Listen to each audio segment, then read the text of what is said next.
Today I'll be replacing the window regulators in this 7th generation Honda Accord Coupe. This process should be similar on any vehicle with a cable type window regulator assembly. I'll be using these Dorman window regulators. You can find links for these in the description below. The tools you need are a Phillips and flat blade screwdriver, a ratchet and 10mm socket with an extension, some kind of thin pry tool like this putty knife, and also some painter's tape. And since this window was stuck in the up position, I also needed a pair of side cutters. And to speed things up a little bit, I did use a 1/4 inch impact with a 3/8 inch adapter. Alright, let's get started by using the flat blade screwdriver to remove this plate behind the door handle, revealing 2 Phillips head screws, and also remove the 2 Phillips head screws underneath the armrest.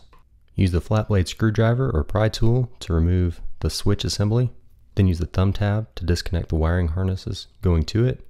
There'll be 1 wiring harness for the passenger side and 2 for the driver's side. Using your fingers, pry off this interior mirror access cover. Now use the pry tool to start prying open the interior door panel. I just needed the tool to get started with my fingers, and then I was able to pry it the rest of the way with just my fingers. After you get all of the clips popped loose at the bottom, you can lift the panel up and off of the lock knob. You won't be able to take it completely off yet because of the door latch cable. To remove it, slide the cable out of the metal clip, then pop the plastic retainer clip out of the way, then lift the cable off of the handle. You'll also need to remove the door courtesy light with a 1/4 turn counterclockwise and use a flathead screwdriver to remove the retainer clip. Now you can set the door panel out of the way and get started peeling back the plastic weather barrier. You won't have to take it completely off, just enough to get to these 7 bolts that hold the window regulator assembly in place. Now it's time to disconnect the window regulator motor. I'd use a screwdriver to get a little more leverage to pull the connector off.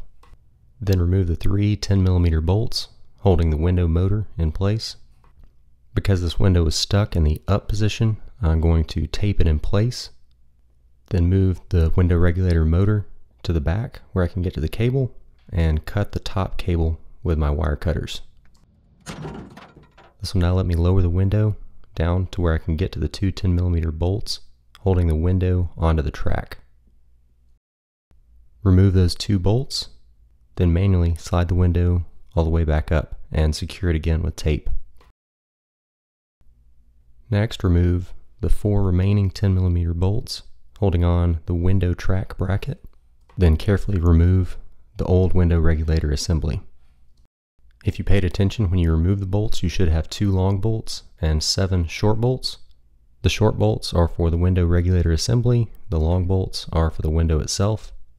Reinstall 3 of the short bolts in the places indicated here before sliding the new regulator assembly back into the door. Now carefully work the new regulator assembly into place. Once you get it in position, you can use the bolts that you pre-installed to slide into the slotted holes on both the motor and on the track. Now it's time to start tightening up the bolts. Be sure if you are using an impact not to over tighten these. I'm only going to get them snug with the impact, then go back and hand tighten them with a ratchet. Now you can remove the tape from the window and slowly lower it back down onto the bracket of the new window regulator. Then reinstall the 2 longer 10mm bolts. Plug in the wiring harness to the new regulator motor and plug in the switches. Cut the key to the on position and make sure that the new window regulator motor works properly before putting everything else back together. If everything's working properly, cut the key off, disconnect the switches, and push all the wires back through the weather barrier. Then reseal the weather barrier back in place. Reinstall the convenience light in the lower part of the door panel. Reattach the door latch cable. Then replace the door panel starting at the top. Make sure it's in the correct groove along the windowsill. Make sure the wires for the switches are out. Then use your hand to gently pop all the retainer clips back in place. Reconnect the wiring harnesses for the switches and pop the switch assembly back in place.